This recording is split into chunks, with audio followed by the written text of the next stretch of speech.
Good evening, one and all, and welcome to the Mind School's Youth Talk. Today, we are discussing an important topic, which is freedom. We have heard about how India gained independence. We have heard about the country's freedom, but we don't know about what personal freedom means like. And what do we as individuals feel? What is freedom for us? That is the essence that we are going to talk today. With us, we have distinguished panelists Patruni Chidanan Shastri, Parag Verma, and Sakshi Deora. I would like you to introduce yourselves in two or three sentences and then start your speech. But before we start, I would like to share a quote by Virginia Woolf. Lock up your libraries if you like, but there is no gate, no lock, no bolt that you can set upon the freedom of my mind. With this quote, I invite all of you to our talk today, which is my idea of freedom. So, we will begin the talk with our first speaker, Patruni Shastri. Yeah. So, hi, my name is Patruni Shastri, and I'm from Hyderabad. So, I'm a performance artist, drag performer as well as a classical dancer. It was really a wonderful quote which we started majorly. The access of information is something which actually makes the idea of freedom. I think freedom for me has started at the age of 5, and in a really funny note, like for me, freedom of expression was something which was really important. And I was watching this Tamil movie which is dubbed in Telugu, called as Pariyappan in Tamil and Narsimha in Telugu. And there was this wonderful scene where there was a heroine who was rejected by the hero. She screams out loud and starts dancing. So the 5 years me, who was watching this entire scene, I thought, like, if you're angry, you have to scream loud and dance. So that's how the idea of expression was something which created. And my father was I come from a really orthodox family, and my father was teaching me like how to go ahead and channelize this entire process of seeing a way of expression. So whenever my mother was not giving me a chocolate or something was not happening in my house as I wanted, I used to scream loud and dance. And to in order to control me in a proper way, my father put me into Bharatanatyam school at the age of 5. And that was the very first time I started learning the idea of dance. And dance has grown me, has taken me from one place to the other, and it helped me in channelizing my way of expression or my way of talking about certain things in a certain way. I still remember, I was the only guy who was going ahead and learning dance in a dance school. Majorly, they were all girls, and I was the only guy in the entire city who was performing a classical dance. From the place where I come from, Kharagpur.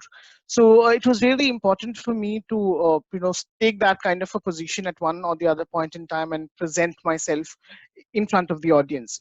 Uh, my father had helped me in grooming the idea of art in a really subtle way.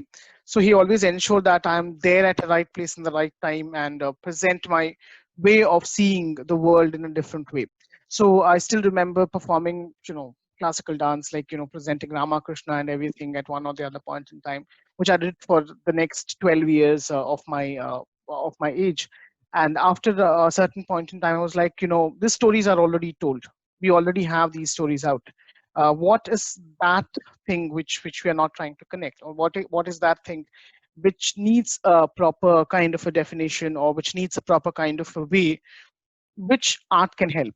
So that was when I started using dance, or started learning about a wonderful movement called as expressionism, which started as a part of the World War II. Expressionism in painting, expressionism in sculpture, and then expressionism in dance. So I used the same kind of a framework with my vocabulary of classical dance, which is Bharatanatyam, Kuchipudi, and Odissi, which I learned through these years, and present it with a framework of expressionism in order to connect the dots and make sure that the idea of expressing things which are taboo, or which are not something which is there, which is commonly being told, in the form of dance. So I started working on certain subjects, majorly, talking about sexual education, or LGBTQI issues, or issues with body positivity, Me Too movement, and other things with the idea of classical dance. So this went on for a while, where I started presenting my pieces of dance in front of the audience, and accordingly receiving, or ensuring that the audience are connecting to these kind of stories. As the time went through, my dance, as I said, my dance helped me in connecting with people at the right time and the right place. So while I was performing my expressionism, I connected with people who were performance artists. And the very first time when I heard the name performance art, I was like, okay, this is something like just like dance, or something like a street theater. But my perspective of it changed when I actually saw a performance art in Chennai, by this wonderful artist called as Victoria Nivedita, and this entire art was quite provocating and quite subtle, which is not so mainstream in the field of art. And that was when I thought, like, let me try to induce my learning of art in performance art. So with performance art, I have created certain pieces like Untag, which is majorly talking about the tags which we associate with a certain body, or there was one more performance called as Men Too, which talks about the Men Too movement, or how the Me Too movement also had men in its fringes. Talking about rape victims, or talking about you know legalization of same-sex relationships or same-sex marriages in India. So these were some of the performance perspectives which I tried to present with my art, where I created performance arts in multiple spaces, and then had the communication, or had the idea of sharing the thought of activism through my art. So this went on for a while. This was something which I was doing, and then the wonderful four-letter word came into my career, which is not love for sure. It was something called as drag, where I was induced with the idea of drag. I always thought like I won't do it, because I thought it's something which is like, you dress up as a woman and then go and perform, which was already been done. Like, I have done it when I was at the age of 12. So I don't want to revisit that idea, or I don't want to present myself or my body as a different gender altogether. But the idea or perspective again changed when I saw drag with a different definition. Like, I started learning something about tranimal drag, which is like, you take trash in front of you, you put it on your body, and you create a look out of it, and present it as a part of your performance. It's like a disformed figure, which ensures that you don't have any kind of which doesn't reveal your gender, or which doesn't reveal your privileges which you carry, but just present the raw form of art in front of the audience. So drag has helped me to induce multiple intersectionalities of art. Like, with drag I was able to do dance, with drag I was able to sing, or with drag I was able to perform in theaters, and so on and so forth. So it gave me a kind of a spectrum of art, in a nutshell. And that's how I tried of using it, and performing it in multiple spaces. uh, for me, the idea of freedom is something like, our freedom for one person is different from the freedom for other, and each and every individual has to identify their own idea of freedom. For me, freedom being presenting an art in front of the audience, which doesn't judge me for my privileges, or which doesn't judge me from where I'm coming from, but majorly seeing me as a performing body, and just accepting it or receiving it, either positively or negatively, but just receiving it by the end of it. As an artist, I think every artist need to be given that freedom of thought, of freedom of provocative thinking, of freedom of presenting the art form in front of the audience, may that be with anger, or with lust, with happiness, or with the idea of criticality, on a certain government, or something or the other thing.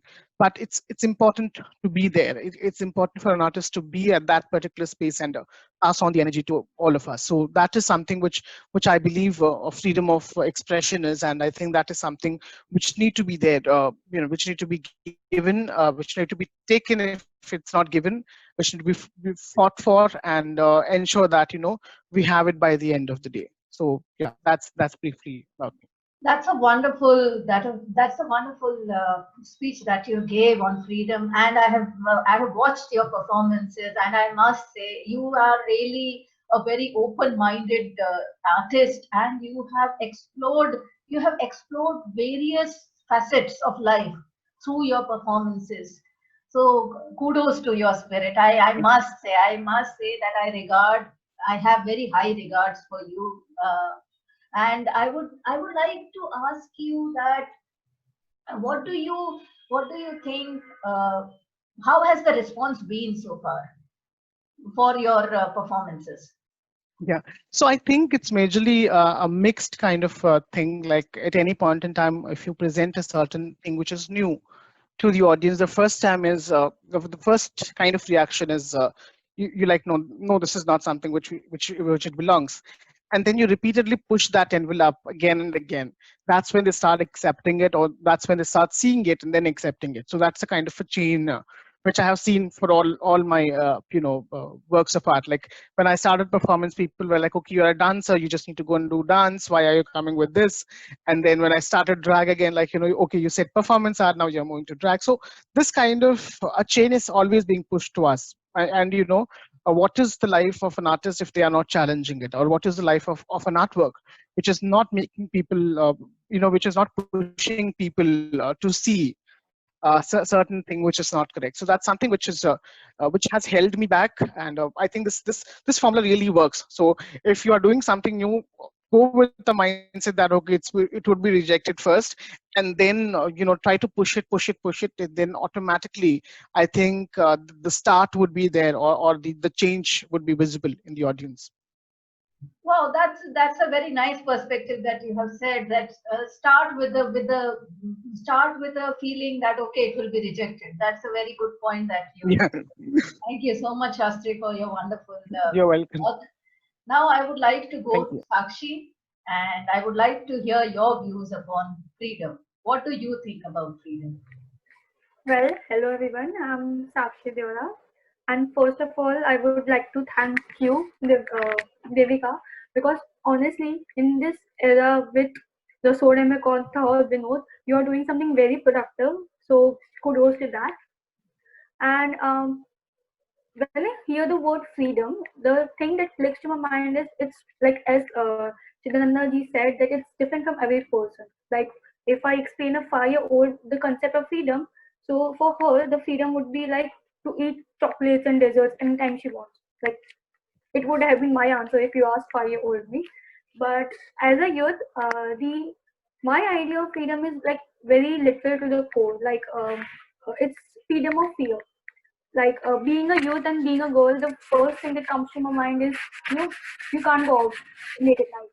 That's a very common thing, but yes, that is the biggest fear, and I want a freedom from it. Like even today, if a person wants to go out of the city to study, it's not that family who stops it. Like okay, girls, you want to study outside, and there was a time when family used to stop saying that girls don't and all that thing. But yes, we have struggled so far and we have come so far away this time that as families do support girls going out and study, but still there's something stopping them, and that's the fear. Like every day we hear new and new news of the assault and everything like that.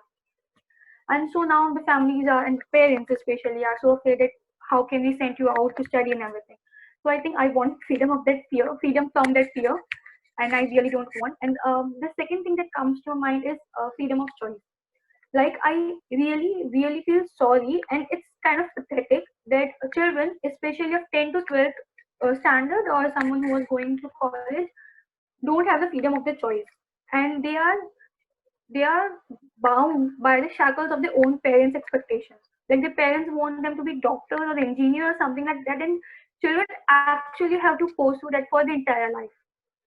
So I think that's really sorry thing, because they are your parents, so they are not supposed to have any kind of, I don't know. You shouldn't be dependent on that. You should have the fear of freedom of the choice. So I think my idea of freedom is freedom from fear and freedom for choice.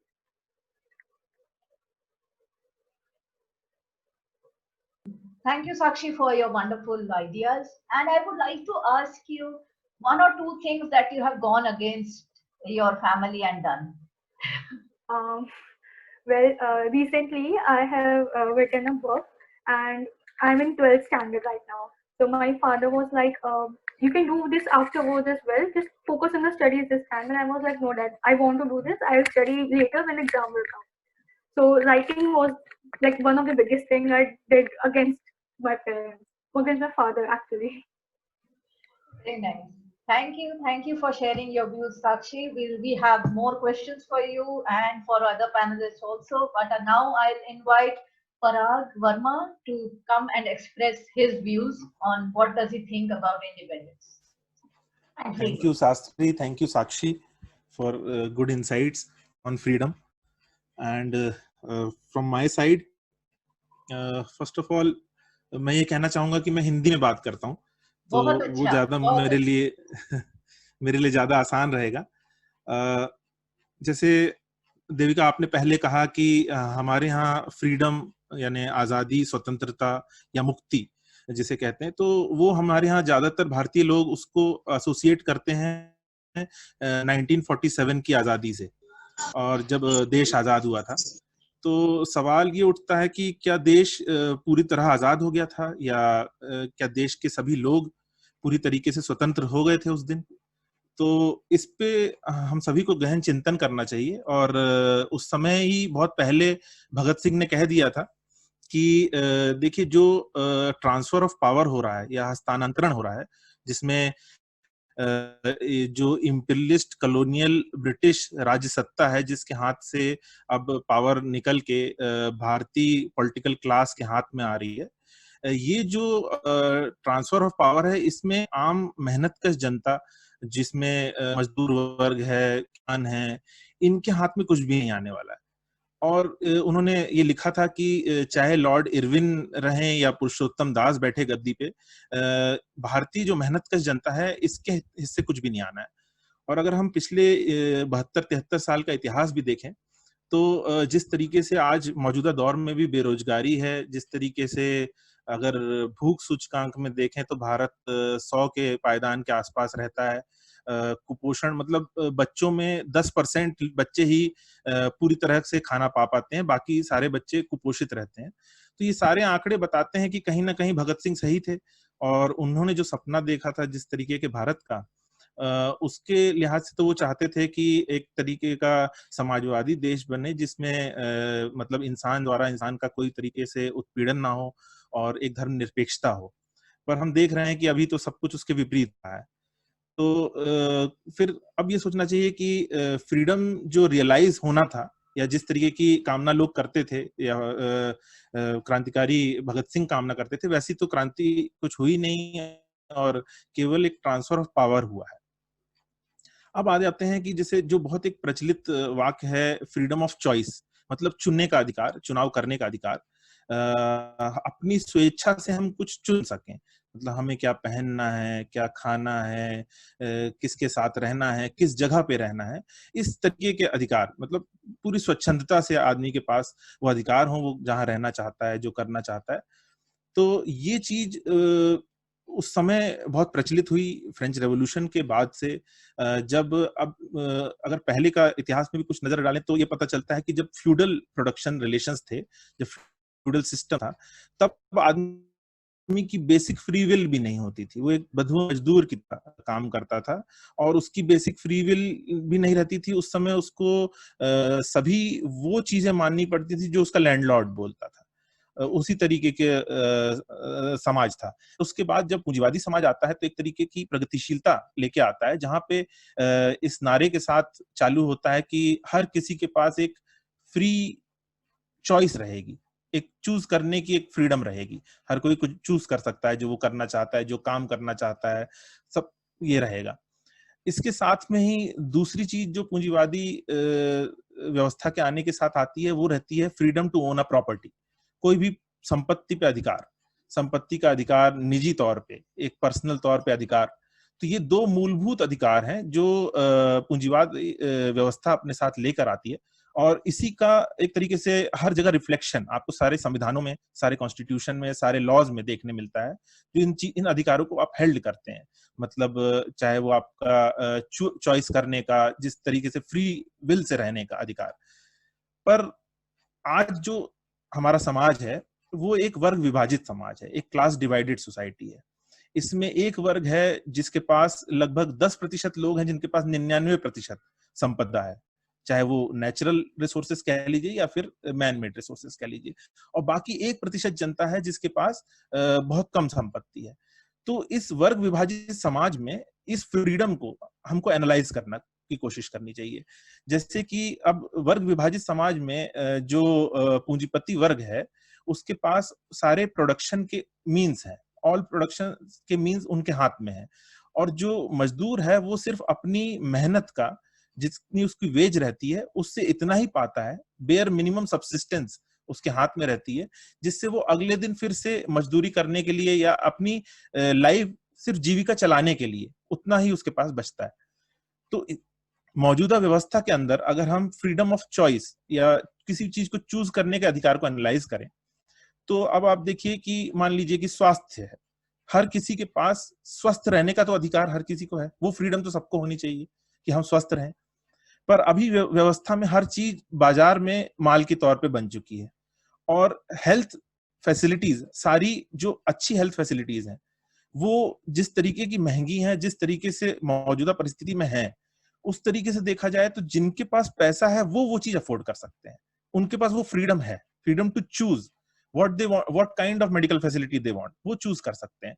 पर जो मजदूर वर्ग है, बहुसंख्यक वर्ग है, जो इतनी बड़ी मेहनत कश आबादी है, वो ये चूज भी नहीं कर सकता। कई बार तो ये होता है कि वो अपनी मतलब बीमारी के दौर में भी वो काम करता रहता है, क्योंकि उसके पास बेयर मिनिमम सब्सिस्टेंस के लिए भी नहीं रहता। सिमिलरली आप एजुकेशन को देख लीजिए कि एजुकेशन में भी पढ़ाई करने का अधिकार ये तो सबको बराबर होना चाहिए, पर पढ़ाई करने का अधिकार भी जिनके पास पैसा है वो कहीं पे भी जाके पढ़ाई कर सकते हैं, क्योंकि इवन पढ़ाई अब एक माल के रूप में मौजूद है समाज में। और जो गरीब तबका है उसको पेपर में आप चाहे कितना भी दे दीजिए कि मूलभूत शिक्षा का आपको अधिकार है, पर बात यह है कि जब आपके जीवन साधने के लिए आपके पास जीविका में कुछ अर्जित करने के लिए कुछ नहीं है, तो आप पढ़ाई की तरफ कहां ध्यान देंगे।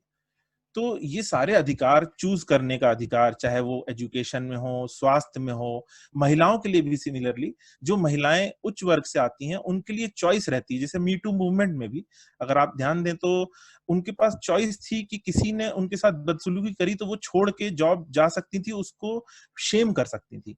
पर आप उस महिला का बताइए कि जैसे जो महिला की अगले दिन की रोजगारी उस पर निर्भर करती है कि वो आज कितना कमाएगी, अगर वो आज नहीं जाएगी तो कल को उसको खाने को है कि नहीं वो नहीं पता। पर अगर उसके साथ बदसलूकी हुई हो और उसके साथ गलत व्यवहार हुआ हो तो उसके लिए वो आजादी नहीं है कि वो शेम कर सके, वो पब्लिकली शेम कर सके या वो एक स्टैंड ले सके। तो यहाँ पे जितने भी अधिकारों की हम बात करते हैं कि वो चॉइस का है, हम ओपनली बोल सकते हैं, वो सारे अधिकार क्लास डिवाइडेड सोसाइटी में अलग तरीके से अलग वर्ग के लिए होते हैं। जो अमीर वर्ग है, जो प्रॉपर्टी क्लास है, उसके लिए वो अधिकार कुछ ज्यादा है, उसके लिए वो अधिकार रियलाइज होते हैं, एक्चुअल में रियलाइज होते हैं। पर जो गरीब तबका है, जिसके जो मेहनत कश बहुसंख्यक आबादी है, उसके लिए अधिकार चूज करने का रियलाइज नहीं होता। जैसे कोई बोले कि मेरे पास चॉइस है, मैं कहीं भी जा सकता हूँ, कहीं भी जाके सेटल हो सकता हूँ, पर मजदूर वर्ग के पास वो चॉइस नहीं है कि वो कहीं भी जाके सेटल हो सके। उसके पास तो ये भी चॉइस नहीं है कि वो 12 घंटे में से 2 घंटा या 3 घंटा छुट्टी ले सके। तो ये अधिकारों की जो भी फ्रीडम की बात है, ये सब्जेक्टिव टू क्लास है, ये हमेशा एक क्लास सोसाइटी में सब्जेक्टेड टू क्लास है। ये सिर्फ ये एक यूनिफॉर्म नहीं है, ये पूरी सोसाइटी में एक यूनिफॉर्मली अप्लाई नहीं होती है।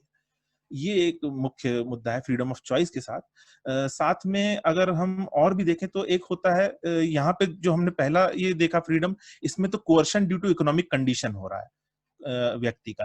पर अगर हम इसका ही दूसरा पहलू देखें, हमारा समाज एक पिछड़ा है जहाँ पे बहुत सारी मान्यताएं और पुरानी सोच है, और जहाँ पे बहुत सारी हम मान्यताओं को ढो रहे हैं एक तरीके से समाज के तौर पे। तो इन मान्यताओं को ढोने में भी दिक्कत ये होती है, कई बार लोग ये बोलते हैं कि लोगों के पास लोगों की चॉइस है, फ्री चॉइस है कि उन्होंने ये चुना है कि उनको मान लीजिए काला जादू पे विश्वास करना है, तो ये उनकी चॉइस है। ये चॉइस नहीं होती। ये बेसिकली ये होता है कि आपके ऊपर एक आजादी, जब आपके पास सारा नॉलेज है, आपको जो चीज आप कर रहे हैं, जिस चीज की आप आजादी, मतलब मैं एक चॉइस कर रहा हूं, तो उस चॉइस की गलत क्या होगा, सही क्या होगा, उसका बैकग्राउंड क्या है, उसका पूरा रीजनेबल एनालिसिस मेरे पास होना चाहिए। तब वो चॉइस एक मेरी खुद की निजी चॉइस होती है। पर अगर किसी चॉइस के पीछे मेरा कुछ लॉजिक नहीं लगा, मेरा कोई रीजन नहीं है, मैं सिर्फ इसलिए कर रहा हूं कि वैसा किया जाता है, वो कंडीशनड है, तो उस तरीके की अगर कोई चॉइस है और कोई एक्सरसाइज कर रहा है, तो वो उसकी निजी चॉइस नहीं है, वो भी एक कोर्शन है, जो कि एक तरीके के विचारों से आ रहा है। तो कभी भी जैसे इस तरीके के अगर फ्रीडम को सही तरीके से रियलाइज करना है, तो वो तभी रियलाइज हो सकता है जब कोई भी चीज का एक मटेरियल कंडीशन होती है। फ्रीडम एक एब्सोल्यूट सेंस में सिर्फ ये नहीं बोल सकते कि सबको अधिकार, जैसे मौजूदा समय में ऐसा एक महिमामंडन कर दिया गया है कि फ्रीडम ऑफ चॉइस सबके पास है, everybody can choose whatever they want, they can choose wherever they want to get employed. ऐसा नहीं है। ये तभी ये रियलाइज हो सकता है जब समाज में ऐसा बदलाव हो कि लोगों को ये चॉइस करने की बेसिक मटेरियल कंडीशंस तैयार है। जैसे कि जब रिसोर्सेस का, चाहे वो नेचुरल रिसोर्सेस हो, चाहे वो मैन मेड रिसोर्सेस हो, उसका सामाजिकरण हो, और सामाजिकरण इस तरीके से हो कि सबके पास एक तरीके के डिवीजन ऑफ वर्क इस तरीके का मौजूद हो कि उनके पास एक लेजर टाइम हो। जैसे 12-14 घंटे के काम करने वाले व्यक्ति से आप ये उम्मीद नहीं कर सकते कि वो आर्ट में कुछ करेगा। आर्ट उनके लिए बन जाता है जिनके पास थोड़ा सफिशिएंट टाइम है। थोड़ा सफिशिएंट टाइम हम तभी निकाल सकते हैं जब हमारे पास बेसिक चीजें हैं, खाने पीने, ओढ़ने, रहने, इन सब चीजों की व्यवस्था अगर हो, तो आदमी अपना आर्टिस्टिक और इस सब चीजों में एक फ्रीडम अनलीश कर सकता है। पर मान लीजिए कि 14 घंटे 15 घंटे कोई व्यक्ति काम करता है और उसके अगले दिन की रोजगारी क्या रहेगी उसको नहीं पता रहता, उसके लिए ये चीजें फिर एलियनेटेड हो जाती हैं, वो उससे दूर हो जाता है। उसके अंदर भी आर्ट का पोटेंशियल डेफिनेटली हो सकता है। हर व्यक्ति जो जीवन में कुछ संघर्ष किया है, उसके पास आर्ट का पोटेंशियल है, पर वो रियलाइज नहीं कर सकता। तो जब तक बेसिक मटेरियल कंडीशंस ऐसी ना हो जहां पे इस तरीके की फ्रीडम रियलाइज हो, तब तक ये सब चीजें फिर खोखली बातें लगने लगती हैं। जैसे कि फ्रीडम टू चूज, ये एक खोखला नारा टाइप का समझ में आने लगता है। तो ये एक बेसिक फ्रीडम टू चूज हमेशा जो चर्चा में रहता है। इसके अलावा जैसे फ्रीडम टू जस्टिस की भी बात करें तो आप देखिए 2G 3G घोटालों में बड़े बड़े लोग बरी हो जाते हैं, और बेसिक किसी के साथ मान लीजिए कि कुछ दुराचार हो जाए, अगर वो भी पुलिस स्टेशन जाए तो चाहे रिपोर्ट नहीं की जाएगी या कोर्ट में वकील करने के लिए पैसा नहीं रहेगा। तो जस्टिस भी सब्जेक्ट टू आपकी क्लास पोजीशन है, आप किस पोजीशन में हो सोसाइटी, उसके हिसाब से आपको फ्रीडम मिलता है जस्टिस का। इसके अलावा भी मैं टाइम पे हूँ कि कुछ हाँ जी, हाँ जी, ज्यादा हो गया है तो आप रोक नहीं सकती नहीं हैं। नहीं, प्लीज कंटिन्यू, आपके ठीक, पास 2 मिनट और है। हाँ। ओके। तो इसके अलावा जो जिस फ्रीडम को मैं हाईलाइट करना चाहता हूँ वो है freedom of speech, freedom of expression, freedom of press, freedom of dissent, जिसको लेके काफी चर्चाएं रहती हैं।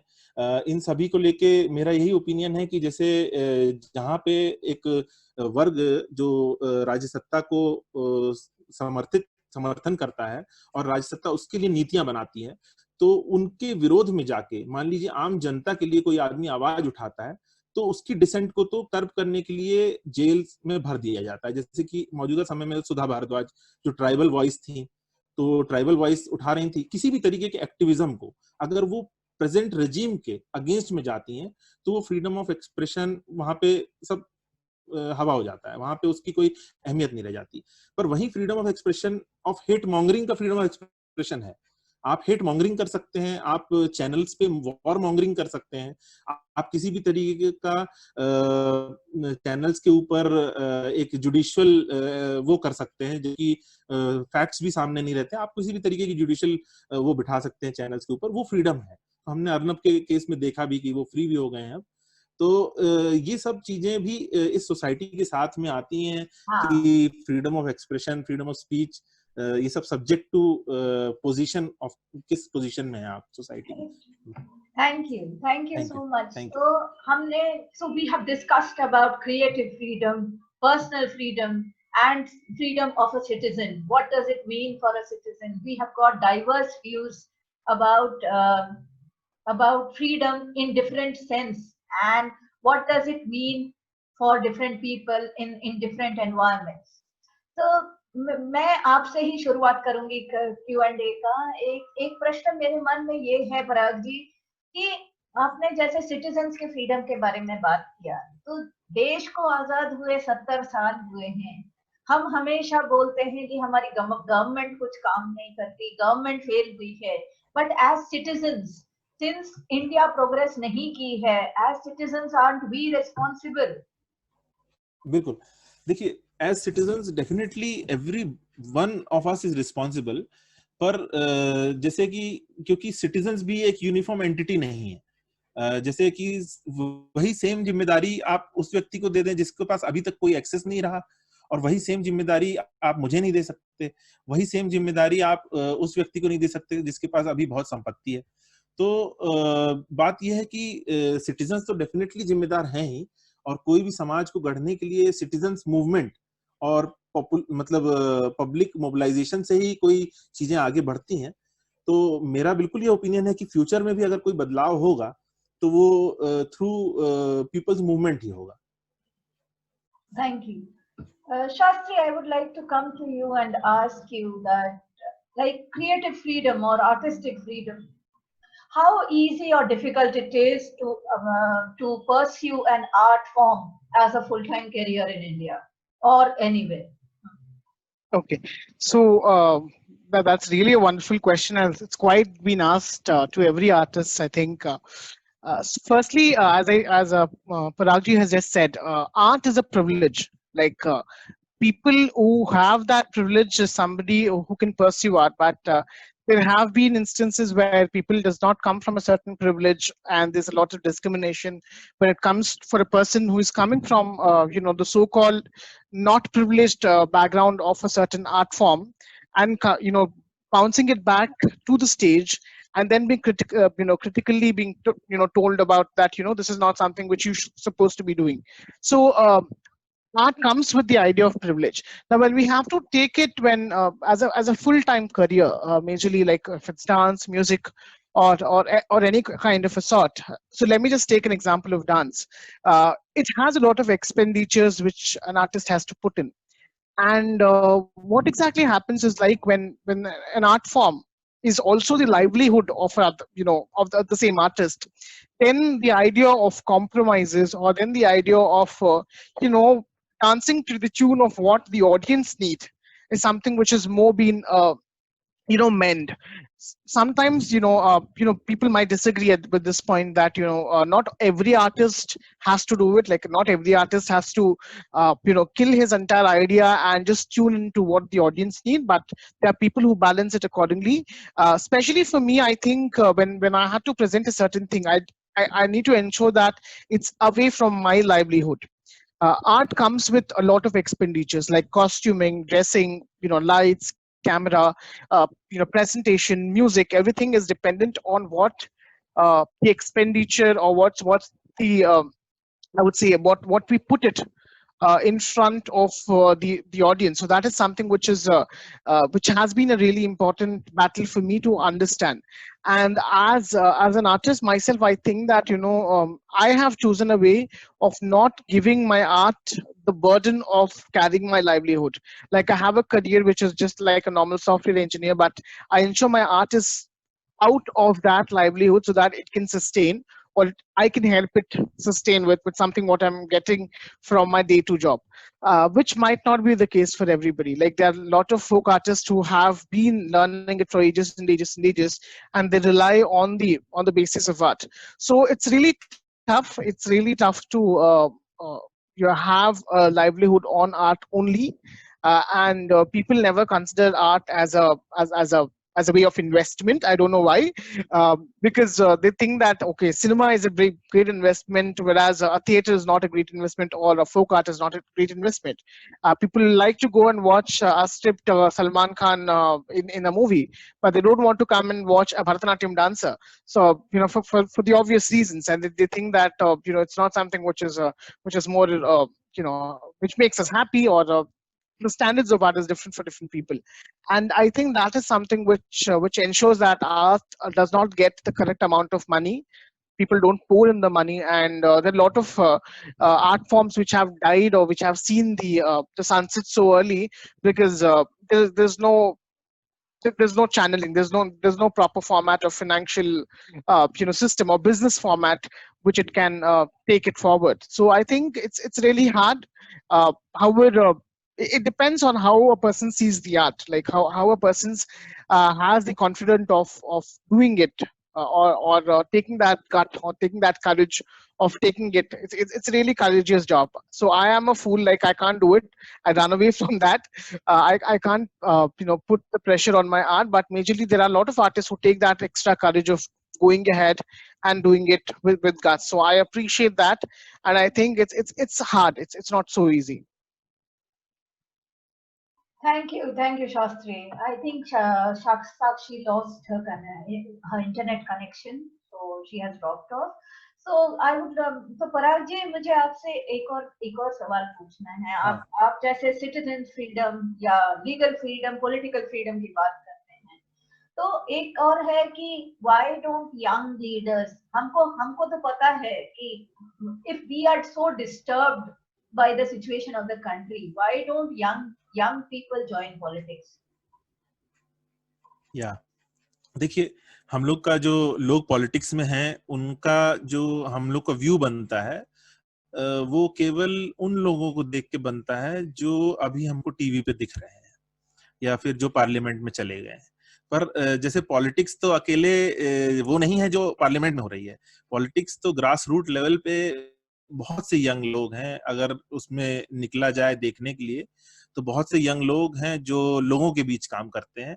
हालांकि वो कभी आपको दिखाई नहीं देंगे. मतलब जैसे जो लोग जैसे अगर आज की समय में भी देखें तो हम लोगों ने 8 घंटे का जो वर्क शेड्यूल है, पैटर्निटी लीव है, मैटरनिटी लीव्स हैं, ये सारे किसी पार्लियामेंट में इलेक्शन जीते हुए नेता के दिलाए हुए नहीं है. ये आम जनता के बीच से निकले हुए लोगों की आवाज है जो बाद में रूल्स बननी है. पब्लिक के बीच में बहुत लोग काम करते हैं पर उनके चेहरे दिखाई नहीं देते. तो मेरे ख्याल से तो जैसे मुझे अभी तो होप नजर आती है कि काफी यंग लोग पॉलिटिक्स में आ रहे हैं, खासतौर से मजदूर वर्ग के लीडर्स बन के, और उनमें एक तरीके से एक्टिविज्म का काम कर रहे हैं. समाज बदलने में समय लगता है, हो सकता है कि मौजूदा जीवन काल में ना बदल पाए, पर आने वाली पीढ़ियों के लिए जरूर कुछ ना कुछ लोग करने के लिए काम कर रहे हैं. ये बहुत अच्छा ख्याल है आपका. धन्यवाद आपके ख्याल पेश करने के लिए. So I think Sakshi is coming back, so we'll wait for Sakshi. Till Sakshi joins, Shastri, I would like to ask you one question. That everybody talks about art as a creative form or as an activism. Art as an activism, what do you feel? Can art really be the change in the society? Can art bring change in society? I think art does have a power of making those those changes, because let me take a really small example of educating people or educating children about sex education. Now when I went ahead and I myself, we had in our 10th standard, I think that was the time when the government has mandated to make at least a basic sex or adolescence education in schools. So I come from a KV, Kendriya Vidyalaya, and I still remember on my 10th standard, this act being passed, and my social teacher as well as a science teacher coming and trying to, take us through the entire concept of sexual education. But the problem was they were not able to communicate. They were not able to use that kind of terminologies, because there is again a Guru Sishya Parampara which we always have in India, irrespective of wherever we are coming from. And usage of such words in public was something which was quite taboo in its own self. Now when I saw that, when we see this discomfort of putting those words. So I think this can be channelized when it's being presented as a form of art, like a dance piece. You don't have to talk much. You just do it with usage of props or usage of words or movement. And you actually tell what exactly is happening.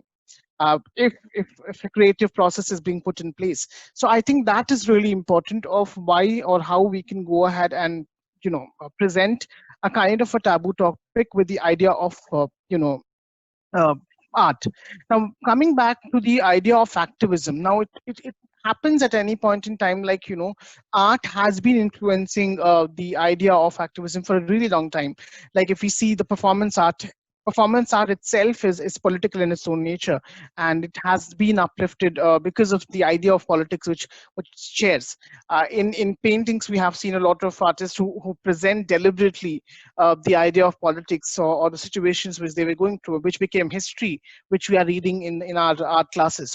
Now, what exactly happens when an artist choose to present an idea of activism? Uh, Firstly, if it's an activism which has the majoritarian people being involved, it is either been taken for granted, or if it's something which is either critical about something which is majorly of a certain sect or a certain government which is being running, it's been banned or abandoned.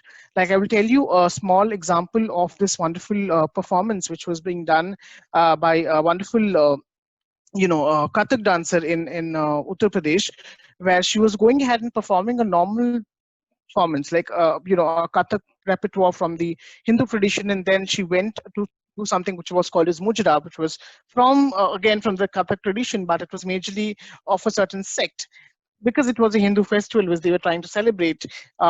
And there was a visit of a certain party, or the chief minister of that particular state coming ahead and celebrating it. Uh, the performance was ended because they thought like a mujra would something might disqualify the space which they are performing. So that is one thing where we restrict an artist. Similarly, when it comes to Bharatanatyam as a sect, I know a particular dancer who goes ahead and uses constitution, or reading the preamble as a part of the performance, where they are actually decoding the entire preamble in front of the audience with Bharatanatyam. So these are icons or imageries of activism which artists can present.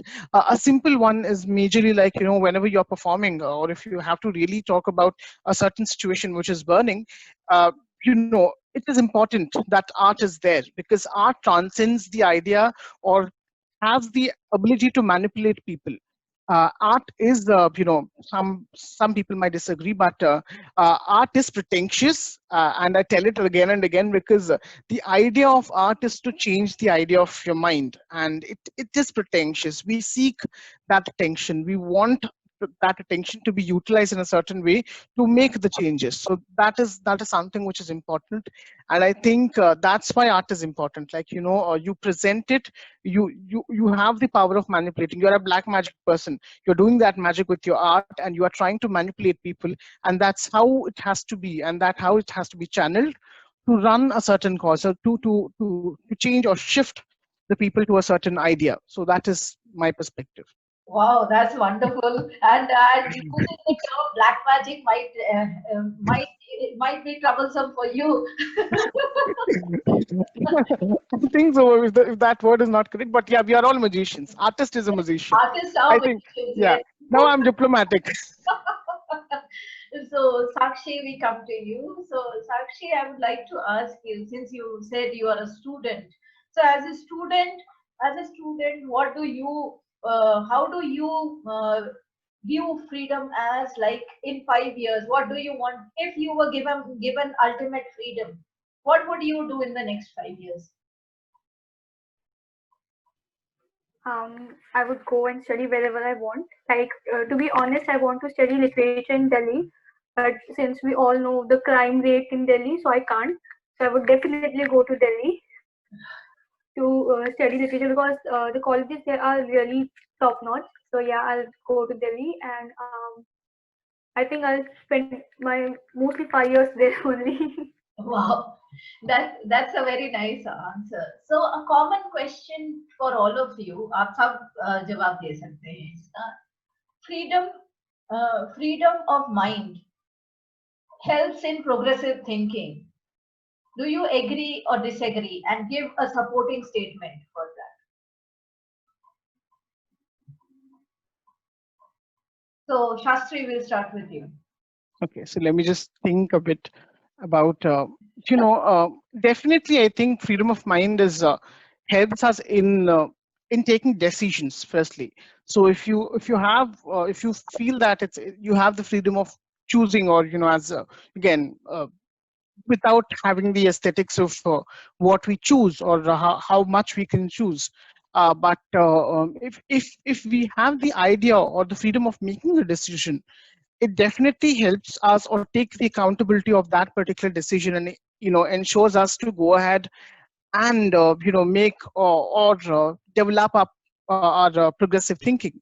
So unless and until I make that decision, unless and until I have that I acknowledge my idea of freedom, um, I can't make a decision. And sometimes we don't have those kinds of I would say, as irrespective if we are coming from any kind of a background, uh, depending on the situations or circumstances which we are born or brought up in, uh, the idea of making those decisions is different for each and every person.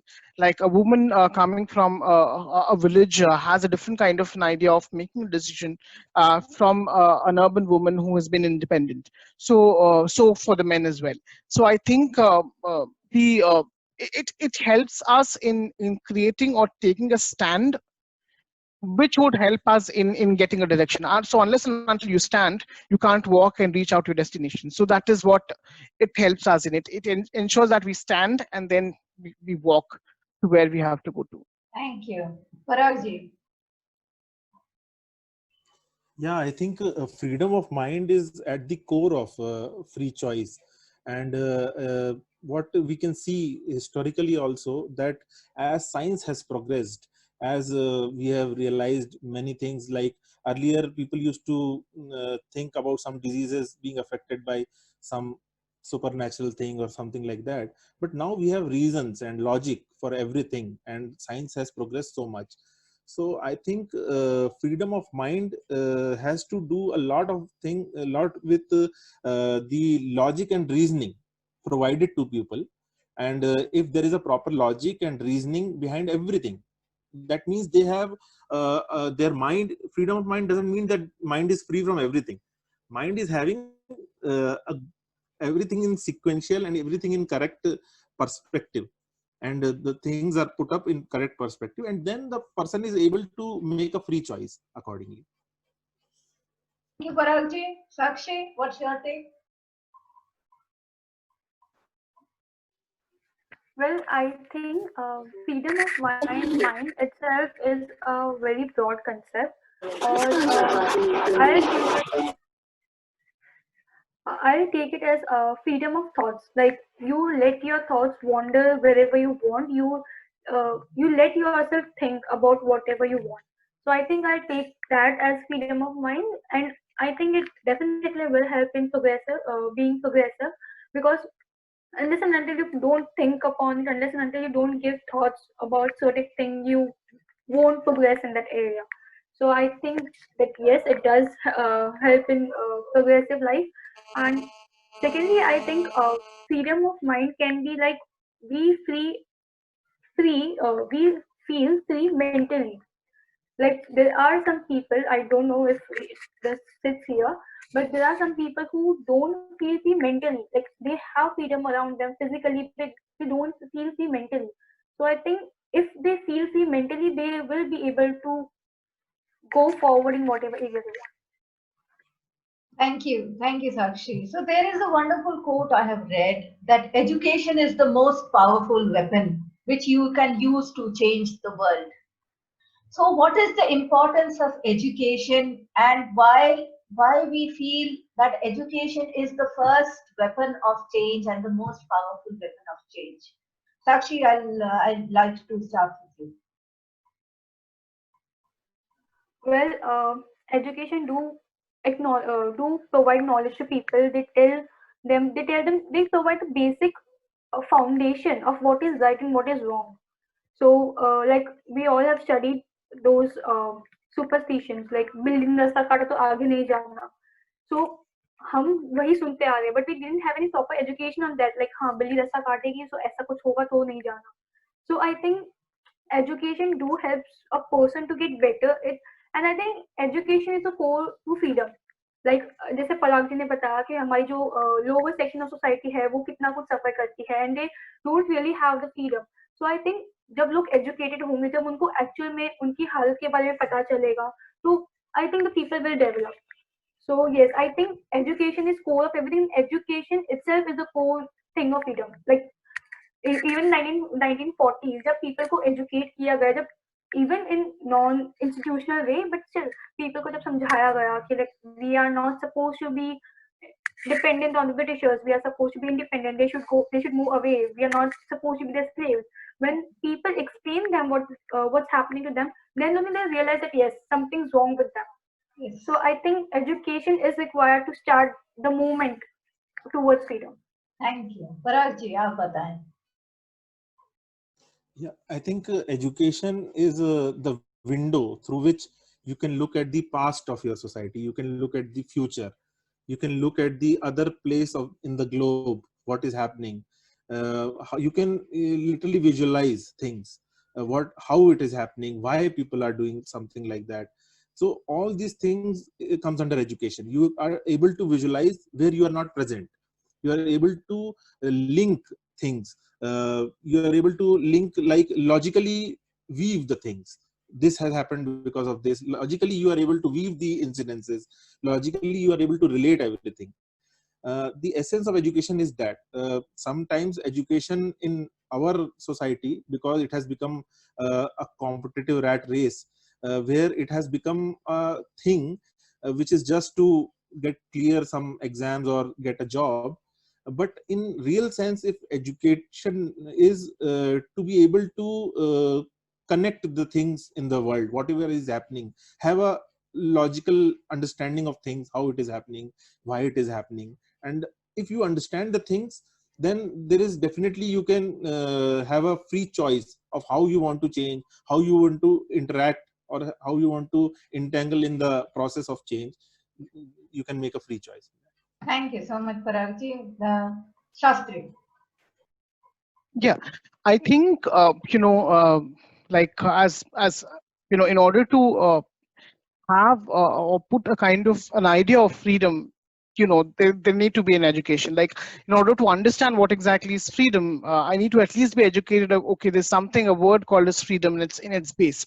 Now, having said that, as we know, it's a core thing of education, helps us in making a kind of a freedom. But I would twist the coin in a different way. Like, because of education, I think we people who are educated on the front line are the ones who can understand what exactly is the freedom for the other person, or what exactly is the idea of their freedom. So and it actually is important, because unless and until we tell, or we try to educate, we try to educate people of the minorities which we have in this particular community, or the atrocities which are happening, or the idea of what exactly is happening within the society in itself, people would not be sensible, or people who are coming from the educational class would not be having the perpetuating idea of going ahead and ensuring that the other person's freedom is not something which is being hampered. Giving a small example, like, when we talk about LGBTQI issues majorly, unless and until we put it into our curriculum or the idea of education, we won't be able to tune in the education class first, and then it from the upper from the class which is having the kind of a privilege, it can go through down, and it can go into the places, or go into the sects where it doesn't have the basic kind of space for education. So as we all know, like mobile phones, like initially when the mobile phones came in, not everybody were using it. It's just the education class which were using it. But today, if you see it, every common person is using a mobile phone. So how the operation came in, because it started from the upper class, or it started from the economic class or the educational class, and it deep dived into the normal thing, because of awareness, because of the idea of usage of phone, or what exactly it is. So I think that is important. It's just sometimes we just need to twist and turn and see what education which we are providing, how we are providing, and why we are providing. And So that is one part of the analysis which I have. The other is like, the sections of minorities, or the sections of people who are coming from a certain class of minorities need to be educated as well. So unless and until a transgender person comes out and voices her out, her rights or her freedom of expression or her information, it took the entire country to wait and make the change. Like unless and until a Dalit woman coming ahead and stepping and asking or introspecting the entire idea of the nation, there was no change. So it always came from the minorities. It always came, the voices of freedom came from the sections, because they had their basic education. They had their idea of, okay, this is their general right, or this is their general, I think, freedom. So that is also important. Like that is also one more section. Like, it should be universal. It doesn't mean that you just need to get a BTech degree, as we all have at this point in time. But at least the basic education, like, for somebody it's just a normal calculation, or for somebody it's an art in its own way. Art is again a part of an education. So I think these need to be developed in each and every part. The education class need to go and teach people who does not have the access to it. It's not your responsibility, but it's something which you have looted from a different class, so you are not giving it. So it's your right. Sorry, I would not say right. Right is not a correct word. It's your responsibility to go and educate them. It's not your privilege. You should not boast about it, but it's your duty to do it. At least if you are a human being. Yeah. Thank you, Shastri. Thank you to all the panelists for such a good Q&A. We have a small audience question. Like an audience member asked, I have a small related question. Even though a larger percentage of people have been educated than ever before, we still see so much of hate and bigotry all around us. This is despite having so much awareness about how education is beneficial and having a large chunk of population educated than before. At times, we even see educated people spreading hate and bigotry, misusing their skills they have learned during their education. Does education alone solve the issue? Who wants to? Do all of you want to answer the question? Or do you want to choose? It is open for all, everyone. Everyone can take their turns and answer the question. I'll try to answer this. हाँ जी, बताएं, पराग। देखिए, जैसे education के बारे में मैंने पहले बोला कि हमारे यहाँ अगर आज की यूथ जो है जिसने 1990s में एजुकेशन पाया है, उसने किस तरीके का एजुकेशन पाया है, इस पे भी गौर करने की जरूरत है कि एक नौकरी पाने वाला एजुकेशन एक अलग एजुकेशन होता है और समाज को समझने और उसके बारे में एक गंभीर संवेदनशील तरीके से सोचने का एजुकेशन एक अलग एजुकेशन होता है। वो हमारे एजुकेशन सिस्टम में मिसिंग रहा है। इसके अलावा भी अगर हम देखें तो अभी मौजूदा समाज एक ऐसे दौर से गुजर रहा है जहां पे जैसे परिस्थितियां बड़ी खराब हैं, जैसे रोजगार नहीं है, लोगों की हालत भी खराब है। इन्हीं परिस्थितियों में एक तरीके का रिएक्शनरी मूवमेंट चल रहा है, जिसको ये कह सकते हैं कि सम पास्ट ग्लोरी को एक रिवाइवलिस्ट मूवमेंट टाइप का चलाया जा रहा है कि हमको कुछ पास्ट में हमारा एक महान चीज थी जिसको हमको लाना है, और उस लाने के लिए एक तरीके से मतलब चाहे मीडिया के इस्तेमाल से, चाहे सभी तरीके के रिसोर्सेज जो भी हैं उसके हिसाब उससे ये दिया जा रहा है कि आपका शत्रु आपके भीतर ही है, आपके समाज में है, आपके पड़ोस में बैठा हुआ आपका शत्रु है।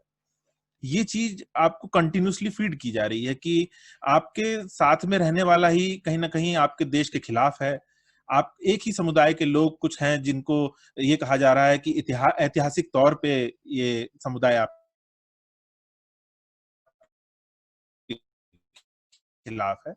और क्या होता है पूरी तरीके की एक बहुत रोजी पिक्चर लेके कि बहुत बेहतरीन फ्यूचर होगा। आज का नौजवान जिसने एजुकेशन लिया उसने सपने कुछ और देखे थे, पर आज जो उसकी रियलिटी उसके सामने है उसमें उसको लग रहा है कि ऐसा क्यों हुआ। तो जब वो क्वेश्चन पूछ रहा है तो उसको आंसर के तौर पे ये दिया जा रहा है कि कहीं ना कहीं आपके बीच में ही जो पिछले 70 साल में कुछ गड़बड़ कर दिया है लोगों ने, इन्हीं लोगों के कारण सब कुछ है। तो एक तरीके का रिएक्शन के तौर पे आ रहा है। इसका लॉजिकल वो नहीं पता है कि लोगों को कि ये चीज किसी समुदाय के कारण नहीं, ये व्यवस्था से जन्मित है। अगर किसी की बदहाली हो रही है, रोजगार नहीं है, या लोगों के पास रहन सहन का जो एक सोसाइटी में जो एक स्तर होना चाहिए वो विकसित नहीं हो पाया, तो उसके पीछे पूरी इकोनॉमिक और पूरी पॉलिटिकल जिम्मेदार है, पूरी पॉलिटिकल क्लास जिम्मेदार है, ना कि एक समुदाय। पर यहाँ पे ऐसा एक तरीके से एक इमेजिनरी एक एनिमी क्रिएट कर दिया गया है, और ये चीज क्योंकि जिस तरीके का है तो उन लोगों ने उस चीज को बाय कर लिया है, और उनको लग रहा है कि यही रिएक्शनरी वेव में जाते हुए हम पुरानी किसी ग्लोरी को रिवाइवल कर देंगे, जबकि ऐसा मुमकिन नहीं है। पुरानी चीजें ऐसे रिवाइवल होती नहीं है। पुरानी चीजों को रिवाइवल करने के लिए जैसे एक अलग तरीके का आउटलुक चाहिए। पुरानी सबसे पहली चीज तो पास्ट ग्लोरी को इतना ओवर ग्लोरीफाइड कर दिया गया है, और फ्यूचर में अगर किसी उसकी तरफ जाना है तो उसको हमको ये समझना पड़ेगा कि अभी समाज में मेन कॉन्ट्रडिक्शन कहाँ है, ना कि कुछ लोगों में एक विलन ढूंढने की। ये आपका आपका आखिरी सेंटेंस बहुत अच्छा था कि कुछ लोगों में विलन नहीं ढूंढना चाहिए, तो बहुत अच्छा मैसेज है ये दर्शकों के लिए। And Shastri, I would like to ask you one more question, that as an artist yourself, and you have innovated the art form, saying in the form of expressionism. You have innovated the art form. So can you talk a little bit about expressionism? What is the art form, and how did you approach it? Okay, so majorly the idea of expressionism was started because at one or the other point in time, the French ballet or the ballet scene in the West was only talking about the idea of Shakespeare, the idea of romance, the idea of love, the idea of happiness, which was always been there. But at the same time, parallelly in the universe, there was World War II, which was happening, and there was situations like where there was bombs which were being thrown into the other country, and people were being taken off their the basic necessities. Houses were burned, people were being killed, there were oil spills which were happening. The entire industrial revolution which was happening has caused great kind of issues onto a certain country. So the artists from these countries, when they were going ahead and trying to step it onto the stage, they had this kind of thought, like, what exactly am I presenting? Like, I'm talking about happiness, but my stages are being burnt. Like, I don't have a slipper to wear, and I don't have my spaces to be looking good. I don't see a good image. Like, I don't see something which is there. Then how can I come ahead and talk about the idea of happiness? I see people, children dying because of oil spills. The forms have been disformed. So the artists have taken it a kind of a way to represent what exactly is real, or what exactly is happening in the situation of the society. That was the very time where the idea of activism was something which was being induced within the form of art. Expressionism gave a kind of a way to people to give kind of imageries which are actually happening. Like Buto, which is a byproduct of expressionist movement, had this wonderful way of presenting, bodies, or the dance of deads. Like they were showing how the bodies cripple because of the oil spills, or how the things have affected, how cattle are dying. So these were something which they started depicting in their form of expressions, or in the form of paintings, sculptures, and so on and so forth. And then the idea of conceptual art came in. Like, you see a certain thing in a certain way, but I will not show you what you want to see, but I want to show you what exactly is happening. So that was the kind of expressionism. So that was the basic idea which had started the expressionist movement, and then the Dadaism, the Absurdism, and so on, the chain of movements which happened because of these atrocities, or these things which were happening in that kind of a world. Expressionism gives a kind of a mirror to the audience, or mirror to the to the people, and then tells that, okay, what are you laughing about? The happiness. There is nothing which is happy. It's everything which is there's so many things which are happening, and you are just going ahead and seeing the happiness in an illusionary way. So that is the spectrum of expressionism, and I think that was quite relevant for me to pick up after I completed my dance, because once I started dancing, I understood the politics of the art, because every art has its own politics which it comes from. And the dance which I was doing had a certain kind of a politics, and I was like, why should I just show the same kind of a story which everybody is telling, or why should I just tell that everything is happy, because nothing is happy in front of me. So that was when I triggered it out, like, what are the stories which I have to choose and tell, and why exactly it need to be told. So that's how the idea of expressionism came in. Usage of props, or bringing the surreal as well as non-surreal thing into one platform and presenting it to the audience and compelling them to have or take a decision, was something which was my idea behind expressionism. Thank you, Shastri. Sakshi, I would like to ask you that, like you said, you are studying still, you are still a student, and I would like to ask you if you are free for the next year, and if you don't have to study, what else would you do? Um, I'll probably read and write because I love to do that, and I'll definitely try new things. Okay. Whatever I can find, like maybe graphic designing or something like that. Because things like actually the thing is my hobbies develop in a moment. So in that moment, what seems attractive or tempting, I'll just go for it. So yeah, if I'm not studying, I'm definitely gonna read a lot, write a lot, try new things, and probably do a little work. Very nice. Thank you. So we have a user, Redmi. Can you please unmute and ask your question, please? Yeah. You wanted to ask a question for a long time. I'm sorry to keep you waiting, but you can ask now. We have another. Hello. Yes. Hello. Yeah, yeah. Actually, I'm just listening to you all, guys. In fact, I am enjoying participating in this. I have no queries. Thank you. Thank you. Thank you so much. Thank you. I am happy that it was a fruitful discussion for you.